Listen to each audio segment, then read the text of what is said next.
Hello, অনেকদিন পর আমি আবার চলে এসেছি। আহ, আজকে ইলেকট্রন ডিভাইসের ওপরই আমরা কথা বলবো। আমরা লাস্ট যে ক্লাসটা ইলেকট্রনিক ডিভাইসের ওপর নিয়েছিলাম, সেখানে এই কন্ডাকশন ব্যান্ড, ভ্যালেন্স ব্যান্ডের ক্রিয়েশন আর তাদের ব্যান্ড গ্যাপের ওপর ডিপেন্ড করে একটা মেটেরিয়ালের নেচার, কখনো কন্ডাক্টর, কখনো সেমিকন্ডাক্টর বা কখনো ইনসুলেটর, সেগুলো ডিসকাস করেছি। এবং শেষে গিয়ে আবার ডিরেক্ট বা ইনডিরেক্ট ব্যান্ড গ্যাপ নিয়ে আলোচনা করেছি যে এলইডি লাইটের যে কালার সেটা ব্যান্ড গ্যাপের ওপর ডিপেন্ড করছে, গ্যাপের ওপর। এগুলো নিয়ে কথা বলেছি। আজকের যেটা নিয়ে কথা বলবো, সেই থিওরিটার ওপর অ্যাকচুয়ালি পুরো সেমিকন্ডাক্টরের ভিতরে পার্টিকুলার বিহেভিয়ার দাঁড়িয়ে আছে। এটা কি না, এটা আমরা জানি যে ফার্মি ডাইরেক্ট ডিস্ট্রিবিউশন ফাংশন বলে একটা স্ট্যাটিস্টিক্যাল একটা প্রবাবিলিটি ফাংশন আছে। এটা এলো কোথা থেকে এবং কেনই বা এলো? এটা নাম থেকেই বোঝা যাচ্ছে ফার্মি এবং ডাইরেক্ট দুজন ফিজিসিস্ট, ফিজিক্সের ওপর কাজ করে দুজন সায়েন্টিস্ট, খুবই নামকরা। এবং এটার বেস হচ্ছে যে কোয়ান্টাম স্ট্যাটিস্টিক্যাল মেকানিক্স।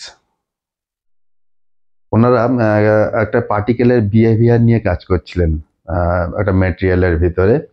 এবং সেই কাজ করতে করতেই ওনাদের এটা বেসিক্যালি একটা থিওরিটিক্যাল কনসেপ্ট, কিন্তু পরবর্তীকালে এই ডিস্ট্রিবিউশন ফাংশনটাকে আমরা ভ্যালিডেট করা হয়েছে।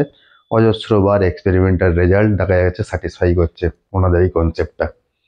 এটা কি না, এটা অ্যাকচুয়ালি ওনারা বললাম না যে কিছু পার্টিকেলের ওপর বিহেভিয়ার নিয়ে কাজ করছে। এই বিহেভিয়ারটা বেসিক্যালি সেই পার্টিকেলগুলোর ওপরই ওনারা কাজ করেছেন যারা পাউলি এক্সক্লুশন প্রিন্সিপালটাকে ফলো করে। এটা আমরা লাস্ট ক্লাসে ডিসকাস করেছি ডিটেলসে। খুব শর্টে বলে দিই যে পাউলি এক্সক্লুশন প্রিন্সিপাল অনুযায়ী কি হচ্ছে, যে কোনো দুটো পার্টিকেল লাইক ইলেকট্রন একই কোয়ান্টাম স্টেটে থাকতে পারে না একই সময়ে, ঠিক? তো তাদের ওপরই বেস করে এটাকে বের করা হয়েছে স্টাডি করে। এবং এই কোয়ান্টাম কথাটা থেকেই মনে হচ্ছে যে এটা খুব স্মল কোয়ান্টাইজড অর ডিসক্রিট একটা কোয়ান্টাম বা প্যাকেট নিয়ে কথা হচ্ছে। বেসিক্যালি এখানে এনার্জি লেভেলগুলো পার্টিকেলের ভিতরে ডিসক্রিট এবং কোয়ান্টাইজড আকারে আছে। এবং একটা ইলেকট্রন সেই ডিসক্রিট এনার্জি লেভেলে আছে কি নেই তার ওপরই এই প্রবাবিলিটি ফাংশনটাকে ওনারা ডেরাইভ করেছিলেন। তাহলে আমাদের আজকের হেডলাইন হবে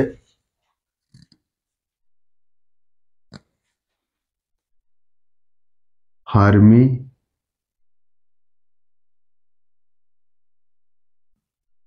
ডাইরেক্ট ডিস্ট্রিবিউশন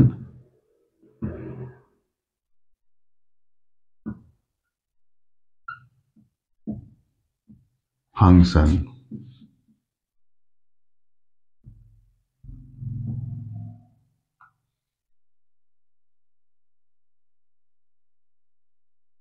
দুজনের নামের টাইটেল নিয়ে অ্যাকচুয়ালি ইকুয়াল কন্ট্রিবিউশন ছিল ওনাদের এই ফর্মুলাটাকে ডেরাইভ করার জন্য, করার ক্ষেত্রে।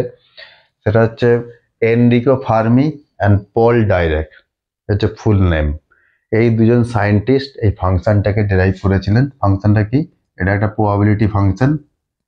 F of E is equal to 1/1 plus e to the power e minus ef by KT. এই হচ্ছে আমাদের probability function, Fermi Dirac distribution function. মানে কিভাবে এনার্জি লেভেলগুলোতে আমাদের এই পার্টিকেলগুলো ডিস্ট্রিবিউট হয়ে আছে তার একটা প্রবাবিলিটি ফাংশন। তাহলে এটার মানে কি? এফই। এটা দিয়ে আমরা এটাই জানতে পারবো যে কোনো একটা পার্টিকুলার এনার্জি লেভেল যদি ই নিয়ে নেওয়া হয়, তাহলে সেই এনার্জি লেভেল ইটা একটা এই যে পার্টিকেল আছে, পার্টিকেল মানে ধরে নাও এখানে ইলেকট্রনেরই বলা হচ্ছে, একটা এনার্জি লেভেল ইতে একটা ইলেকট্রন আছে হ্যাঁ কি না, তার একটা প্রবাবিলিটি থাকতেও পারে নাও পারে। তাহলে একটা প্রবাবিলিটি হয়ে গেল। সেই প্রবাবিলিটিটা হচ্ছে এইটা।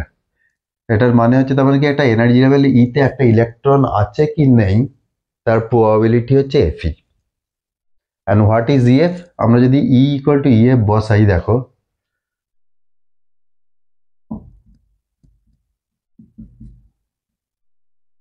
তাহলে এফ এর ভ্যালু কত আসছে, put E equal to EF 1/1 plus E to the power E minus EF কত, এ তো 0 হয়ে যাচ্ছে, তাহলে 1, তার মানে হাফ। তাহলে এখান থেকে আমরা আর একটা ডেফিনেশনও পাচ্ছি যে ইএফটার কথাটার মানে হচ্ছে ফার্মি, ওই ওনাদেরই একজনের নাম অনুযায়ী ফার্মি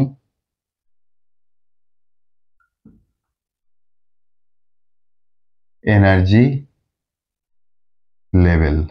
এটার মানে কি, তাহলে একে কিভাবে ডিফাইন করব, একটা ফার্মি এনার্জি লেভেলে একটা ইলেকট্রন থাকা এবং না থাকা দুটোর প্রবাবিলিটি সেম, এবং যদি দুটোর প্রবাবিলিটি সেম হয় ম্যাক্সিমাম প্রবাবিলিটি কত ভ্যালু হয় 1, তা দুজনেরই যদি প্রবাবিলিটি সমান হয় তাহলে প্রত্যেকটার প্রবাবিলিটি আমরা ধরতে পারি হাফ, থাকার প্রবাবিলিটিও হাফ, আবার না থাকার প্রবাবিলিটিও হাফ। তো এটা হচ্ছে ডেফিনেশন অফ ফার্মি লেভেল। তার মানে ফার্মি এনার্জি লেভেলে একটা ইলেকট্রন থাকার প্রবাবিলিটি হচ্ছে হাফ।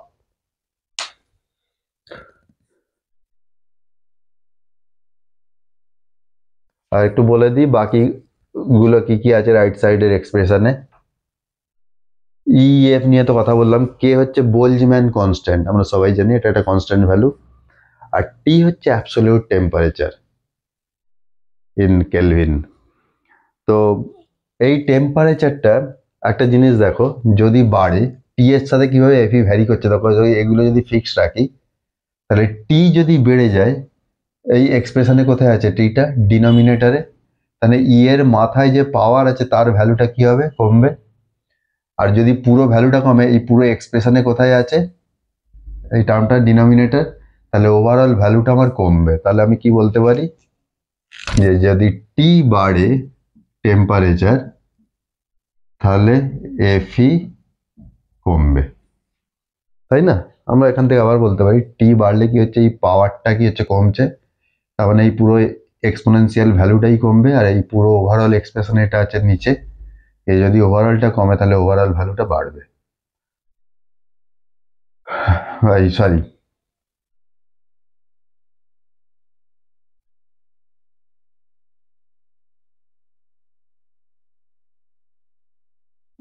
ভুল করলাম, টি যদি বাড়ে তাহলে কি হবে, এই পুরো ভ্যালুটা কমছে, হ্যাঁ তাহলে এফিটা বাড়বে, সরি। দেখো আবার বলছি টি বাড়ছে, তার মানে এটা নিচে আছে তো, তাহলে এই পুরো পাওয়ারের ভ্যালুটা কমবে, এক্সপোনেনশিয়াল ভ্যালুটা কমবে, তাহলে ওভারঅলটা বাড়বে, কারণ যেহেতু এই পুরো এক্সপোনেনশিয়ালটা ডিনোমিনেটরে আছে, এবং কোয়াইট ন্যাচারাল। কারণ আমি যদি বাইরে থেকে টেম্পারেচার বাড়াই তাহলে অনেক বেশি ইলেকট্রন জেনারেট করবে, ইলেকট্রন হোল পেয়ার, এবং তারা হায়ার এনার্জি লেভেলের দিকে যেতে চাইবে। সেই জন্য একটা যে কোনো যদি এনার্জি লেভেল ফিক্স রাখি সেখানে আমার ইলেকট্রনের থাকার প্রবাবিলিটিটা বেড়ে যাচ্ছে, কারণ অনেক বেশি ইলেকট্রন জেনারেট করছে। এই হচ্ছে ফিজিক্স।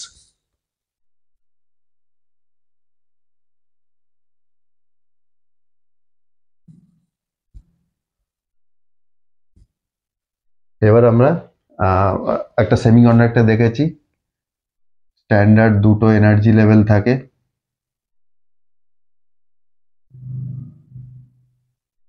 একটার নাম কি কন্ডাকশন ব্যান্ড, আর একটার ব্যান্ড এনার্জি লেভেলের নাম ভ্যালেন্স ব্যান্ড। কন্ডাকশন আর ভ্যালেন্স কখন হয় না, যখন একটা যদি কোভ্যালেন্ট বন্ডকে আমি যদি সেমিকন্ডাক্টর নিয়েই কথা বলি ভেঙে দিই, তাহলে কি হচ্ছে ইলেকট্রনগুলো ক্রিস্টালের মধ্যে ঘোরাফেরা করে, তো ফ্রিলি মুভ করে, তাহলে তাদের একটা কাইনেটিক এনার্জি থাকে, সেই জন্য তারা আমি ধরে নেব যে তখন কন্ডাকশন ব্যান্ডে আছে হায়ার এনার্জি, কারণ এই এনার্জি ব্যান্ডটা দেখানোই হয়েছে with respect to kinetic energy. আর যখন একটা ইলেকট্রন ওই বন্ড তৈরি করে বাউন্ডেড আছে, মুভ করতে পারছে না, তার মানে সে লোয়ার এনার্জি লেভেলে আছে, ভ্যালেন্স ব্যান্ডে আছে। এবার আমাকে এই কনসেপ্টের উপর ডিপেন্ড করে ইলেকট্রন আর হোল এদের কনসেন্ট্রেশন, কারণ এই এই ফর্মুলাটার ইম্পর্টেন্স এখানেই, সমস্ত কিছু প্রপার্টি এই পার্টিকেলের দিয়ে দেয়। একটা ওয়েভ ফাংশন যদি আমরা জানতে পারি ওয়েভ ফাংশন থেকে, তাহলে আমরা সমস্ত প্রপার্টিটা বার করতে পারি, এবং এই ফর্মুলাটা সেই সব পার্টিকেলের জন্যই নাম্বার ওয়ান হচ্ছে যারা ওই পাউলি এক্সক্লুশন প্রিন্সিপাল ফলো করবে, আর নাম্বার 2 যাদের ডুয়েল আইডেন্টিটি থাকবে, মানে পার্টিকেলের মতো বিহেভ করবে আবার ওয়েভের মতো বিহেভ করবে। পার্টিকেলের মতো বিহেভ করা মানে হচ্ছে ওরা একটা ডিসক্রিট এনার্জি লেভেলে থাকবে কোন একটা থার্মাল ইকুইলিব্রিয়াম কন্ডিশনে। থার্মাল ইকুইলিব্রিয়াম মানে কি, যদি বাইরে থেকে টেম্পারেচার না চেঞ্জ করি, চারপাশে অবস্থা একদম ইকুইলিব্রিয়ামে রাখা আছে, তাহলে তখন একটা কোয়ান্টাইজড ডিসক্রিট এনার্জি লেভেলে ইলেকট্রন থাকে। আবার যখন সে মুভ করে তখন কি পার্টিকুলার একটা পজিশন কোথায় আছে আমরা জানতে পারি না, তার মানে ওটা একটা ওয়েভ নেচারও আছে এবং সেখানে আমরা প্রবাবিলিটি দিয়ে বার করি যে এখানে আছে কিনা। সেইটাই হচ্ছে প্রবাবিলিটি ফাংশন, যে এনার্জি লেভেল আছে কি নেই তার প্রবাবিলিটি। তো চলো, আমি যদি কন্ডাকশন ব্যান্ড, এটা হচ্ছে মিনিমাম এনার্জি লেভেল, এটা হচ্ছে মিনিমাম যখন সে ফ্রিলি মুভ করছে ক্রিস্টালে, এবং যত বেশি বাইরে থেকে আমি যদি এক্সাইটমেন্ট বাড়াই, এক্সাইটেশন বা সিগন্যাল, তাহলে কি হচ্ছে এনার্জি দিলে তত বেশি আমার ইলেকট্রনগুলো ওপর দিকে যাওয়ার প্রবণতা বাড়বে। তো আমি ধরে নিই ইসি এবং তার উপরে total number of available energy state total NC, তার মানে total number of discrete energy state হচ্ছে এনসি, কিন্তু প্রত্যেকটাই যে ইলেকট্রন দিয়ে অকুপাইড থাকবে এমন নয়, কারণ তার প্রবাবিলিটি হচ্ছে এটা একটা এনার্জি লেভেলে পার্টিকুলার আছে কি নাই।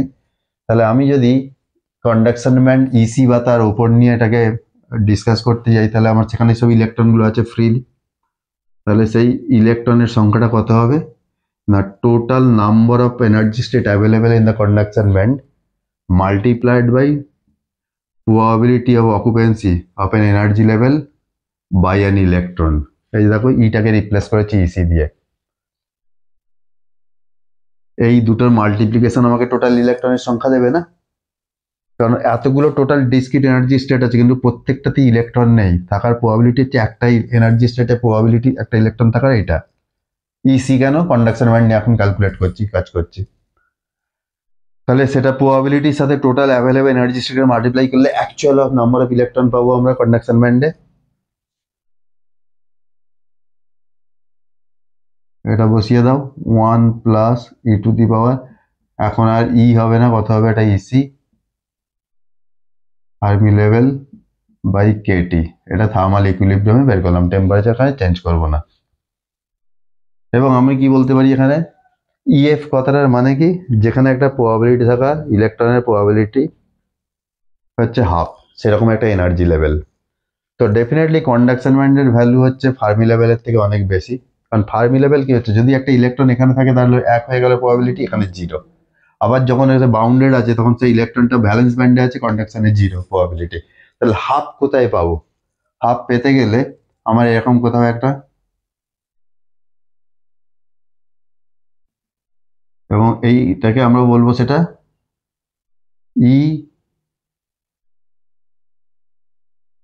এফ আই ফার্মি ইন্ট্রিনজিক, কারণ ইন্ট্রিনজিক সেমিকন্ডাক্টরে যেটা পিওর, সেখানে আমার কোনো বাইরে থেকে ডোপ্যান্ট ইউজ হয়নি, তাহলে কি হবে, আইদার একটা ইলেকট্রন যেটা পিওর সিলিকন বা পিওর জার্মেনিয়াম হয়, আইদার কন্ডাকশন ব্যান্ডে থাকতে পারে নয়তো ভ্যালেন্সে। বন্ড তৈরি করে থাকা মানে ভ্যালেন্স ব্যান্ডে আছে, তখন প্রবাবিলিটি এখানে 1 এখানে 0। আবার যখন বন্ড ব্রেক করে ক্রিস্টালে মুভ করছে মানে সে কন্ডাকশন ব্যান্ডে আছে, এনার্জি ব্যান্ড ডায়াগ্রামের রেসপেক্টে যদি বলি, তখন ভ্যালেন্স ব্যান্ডে সেটা 0। তাহলে যাই হোক, যে কোনো একটা 1 হলে অন্যটা 0, এ 1 হলে এখানে 0 প্রবাবিলিটি, তাহলে হাফ হবে এখানে। এবার যদি আমি বাইরে থেকে ডোপ করি অথবা টেম্পারেচার চেঞ্জ করি, তাহলে কি হবে, ইলেকট্রনের সংখ্যা এখানে অনেক বেড়ে যাবে, তখন আমার প্রবাবিলিটিটা একটু হলেও ফার্মি লেভেল এদিকে মুভ করবে, অ্যাকচুয়াল ফার্মি লেভেল হাফ পেতে গেলে। But still, conduction band, the position of conduction band is higher with compared to the Fermi level here. তাহলে এই ভ্যালুটা কি হচ্ছে পজিটিভ, তাহলে EC minus EF is positive, মানে গ্রেটার দেন 0। এবং ই এর মাথায় এটা যদি পজিটিভ হয়, এর ভ্যালুটা কি হয়, মাচ মাচ গ্রেটার দেন 1। এই এক্সপোনেনশিয়ালের ভ্যালুটা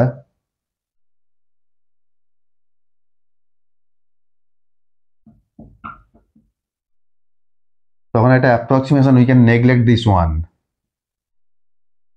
এবং এটাকে তখন উপরে তুলে নিয়ে গেলে কত হবে, minus of EC EF by KT, এটাকে সরিয়ে দিই।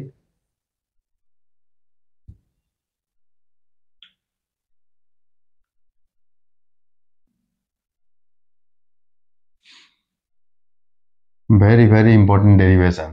This is the number of free carrier in the conduction band. কারণ conduction band এ আছে মানেই তারা freely move করছে। সেম ওয়ে, তাহলে এই ফর্মুলাটাকে আমি সাইডে রেখে দিই। দ্যাট n ইকুয়াল টু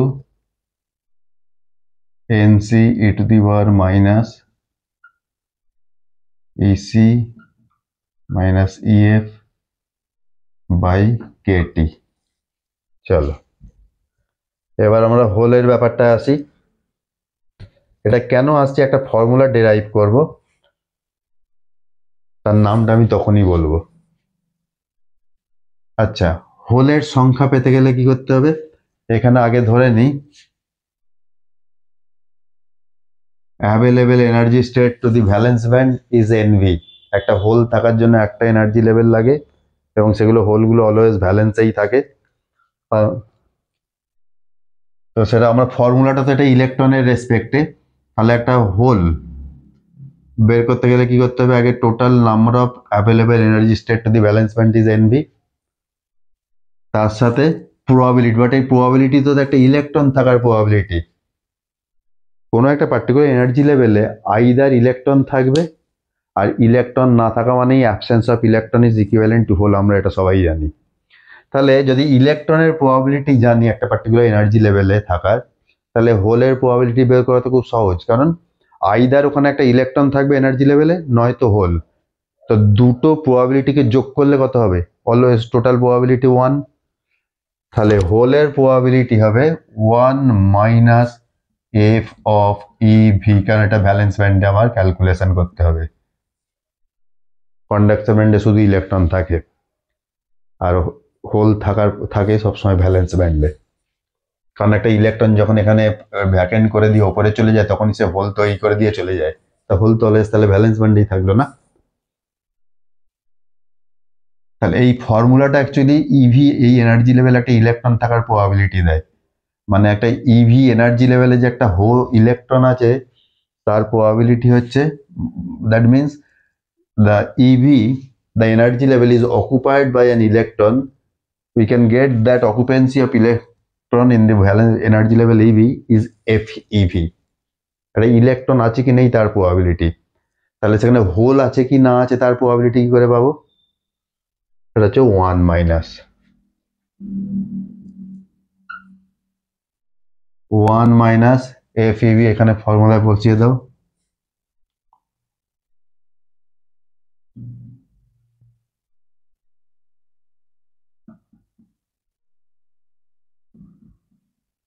এবং এখান থেকে একটা জিনিস পরিষ্কার হয়ে গেছে আমাদের, যে ভ্যালেন্স ব্যান্ডটা একদম লোয়ার মোস্ট পজিশনে আছে, তার মানে always EF EV minus EF is negative, কারণ EF টা হায়ার পজিশনে আছে, এর ভিতরে কোনো একটা পজিশন, আর EV হচ্ছে তার নিচে।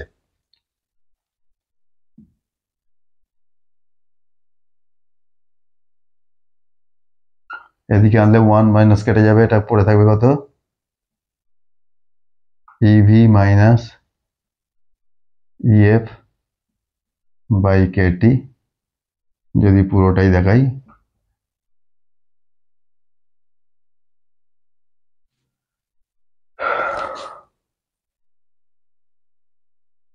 ডিভাইডেড বাই কত, 1 plus e to the power, আমি এটা কমন, নেগেটিভ কমন নিয়ে নিলাম, তাহলে EF EV বাই KT, এই 1 1 কেটে যাবে, এটা আর লাগবে না।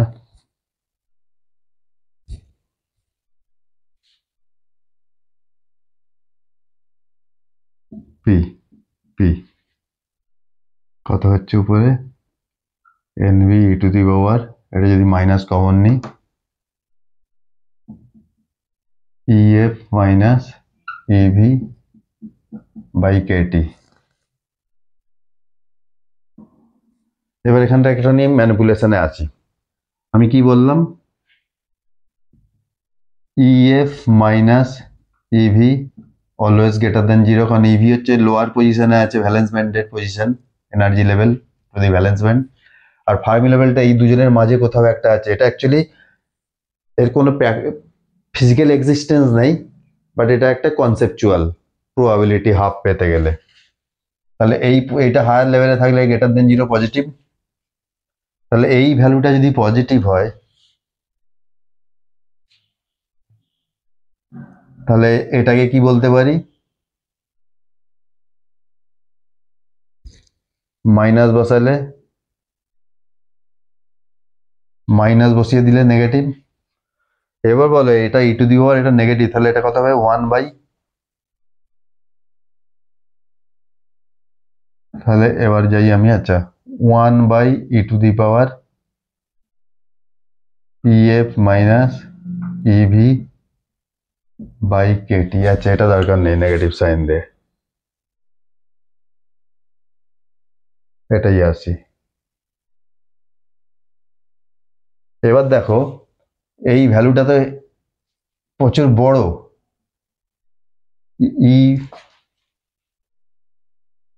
EF minus EV than KT is much greater than 1, তো কোথায় আছে, নিচে তো।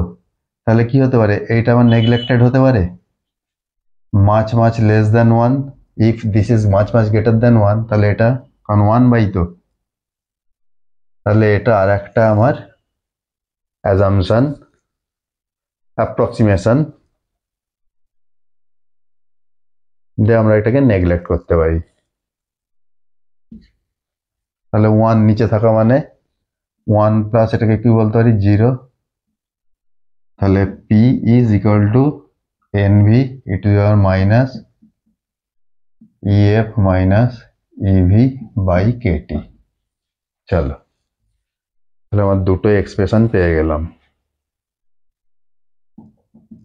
number of electron and number of hole at thermal equilibrium condition। এই টেম্পারেচারটাকে আমরা আননেসেসারি চেঞ্জ করব না।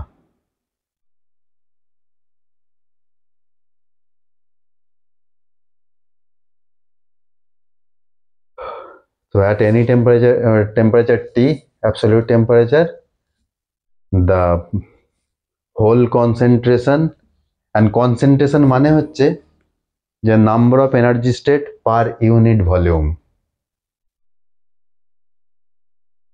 আমরা এগুলো যে ক্যালকুলেট করেছি ইলেকট্রন বা হোল, এগুলো একটা ম্যাটেরিয়াল ভেতর একটা ইউনিট ভলিউম নিয়ে নেওয়া হয়েছে, সেটা যে ইউনিটের যখন নেব তেমন, সেটা কিউবিক মিটার হতে পারে, কিউবিক সেন্টিমিটার হতে পারে, যেমন যেমন প্রবলেম দেবে তেমন তেমন সলভ করব। এই হচ্ছে আমার দুটো ফর্মুলা। এবার আমি ধরে নিই মেটেরিয়ালটা ইন্ট্রিনজিক, তাহলে যদি মেটেরিয়ালটা ইন্ট্রিনজিক হয়, পিওর সেমিকন্ডাক্টর, তাহলে কি হবে না, always N equal two P equal to ধরে নেবো Ni for intrinsic.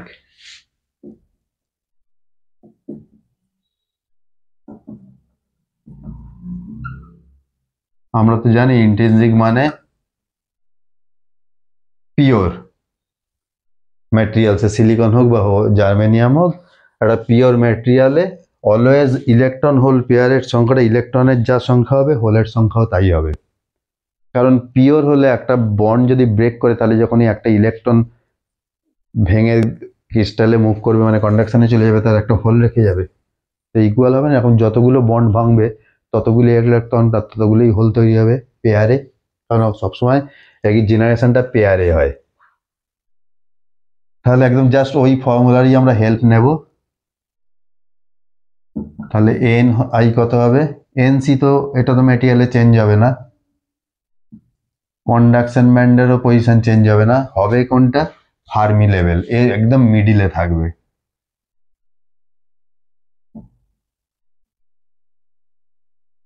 Similarly P এর ক্ষেত্রেও Ni হবে,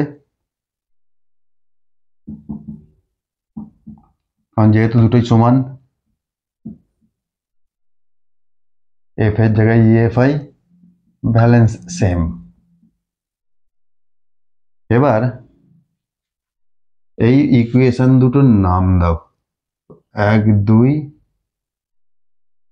এটা 3 4। আচ্ছা, প্রথমে 1 আর 2 কে মাল্টিপ্লাই করো তো, কত আসবে? NC NV E to the power, direct দেখে বলো তো, এইটাকে তো পাওয়ার এক যোগ হয়ে যাবে, তাহলে কত হবে? মাইনাস দুজনেরই কমন নিয়ে নিলে উপরে থাকবে কত? ইসি। দেখো মাইনাস এফ, এই দুটো এফ কেটে যাবে, শুধু কি থাকবে? EC minus EV by KT. এবং এই ডিফারেন্সটা ধরে নাও ইজি।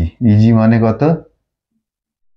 না, difference between conduction band energy and valence band energy EV, that is equal to EG, band gap.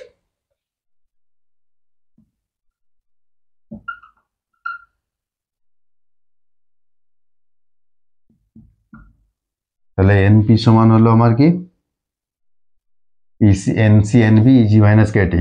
Same way equation 3 and 4 K multiply করলে কত হবে? এটা NI স্কোয়ার হয়ে যাবে, আর রাইট সাইডে দেখো একই দিয়ে দাঁড়াবে মনে হচ্ছে। এফআই কেটে গিয়ে আমি আর দেখালাম না, একবারে ডাইরেক্ট বসিয়ে দিচ্ছি, কারণ EC minus EV by KT আসবে ইজি বাই কেটি। এটা কি মনে হচ্ছে? এটা যদি ইকুয়েশন নাম্বার 5 হয় আর 6 হয়, রাইট সাইড সেম 5 and 6 এর, তাহলে লেফট সাইডও সেম হতে হবে।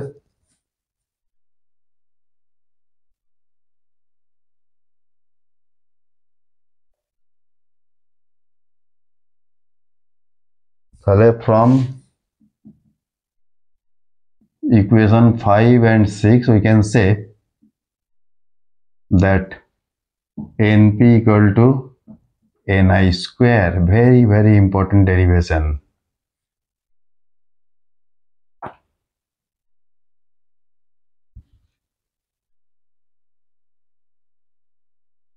তাই তো? এটার নাম হচ্ছে মাস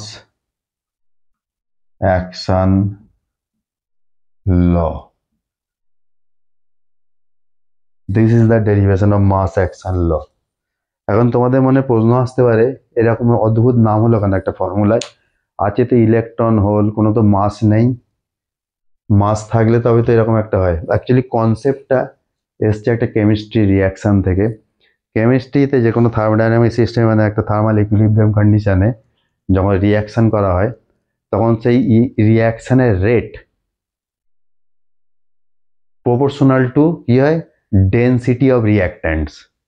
যতগুলো রিয়াক্ট্যান্ট থাকে তাদের সব ডেন্সিটির প্রোডাক্ট নেওয়া হয়, তার সাথে প্রপোর্শনাল হয়ে যায়। স্বাভাবিক, যত বেশি ডেন্সিটি থাকবে তত বেশি কনসেন্ট্রেশন বা ডেন্সিটি, তার রিয়াকশন রেটও বেশি হবে। তো ডেন্সিটি বা কনসেন্ট্রেশন তো মাসের সাথেই রিলেটেড। ওই কনসেপ্টটা আমার এখানে আসছে। এখানে হচ্ছে কি, ইলেকট্রন হোল পেয়ারের যে জেনারেশন থার্মাল ইকুইলিব্রিয়ামে, সেটা ডিপেন্ড করবে কার? প্রেজেন্ট ইলেকট্রন আর হোল তাদের সংখ্যার ওপরই, তাদের প্রোডাক্টের ওপর। দেখো জেনারেশন রেট, সেজন্য এদের প্রোডাক্ট, সেজন্য ওই কনসেপ্ট থেকে এখানে এটাকে অ্যাপ্লাই করা হয়েছে, কারণ প্রসেসটা সেম, থার্মাল ইকুইলিব্রিয়ামেই নেওয়া হয়েছে। আমি বলেছি টেম্পারেচার চেঞ্জ করা যাবে না,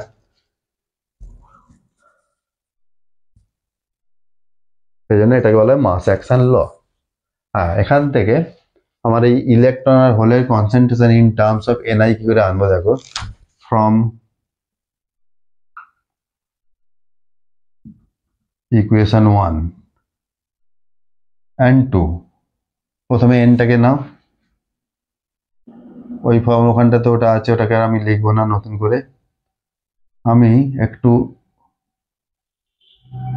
ইসি মাইনাস ইএফআই, তারপর একটা ইএফআই প্লাস করে দাও, তাহলে নেগলিজেবল কেটে যাবে, বাই কেটি। এটা তো লেখাই যায়। এবার দেখো তো, EC minus EFI by KT, আর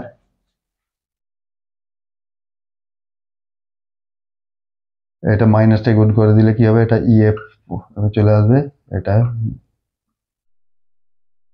লেখা যায়। এটার মানে কি, এটার মানে কি, এটাই তো ইন্টেন্সিটি লেভেলে ইলেকট্রনের কনসেন্ট্রেশন, মানে এফ এর জায়গায় এফআই আছে, তাহলে এটাকে এনআই বসিয়ে দাও। আগেই দেখিয়েছিলাম, ইন্টু এ টু দি পাওয়ার, কারণ এগুলো দেখাচ্ছি কেন, যারা কম্পিটিটিভ এক্সাম দেবে, বিটেকেও লাগবে, তাদের ক্ষেত্রে খুবই লাগবে। তাহলে এখান থেকে একটা ফিজিক্স আছে, অ্যানালিসিসটা কি,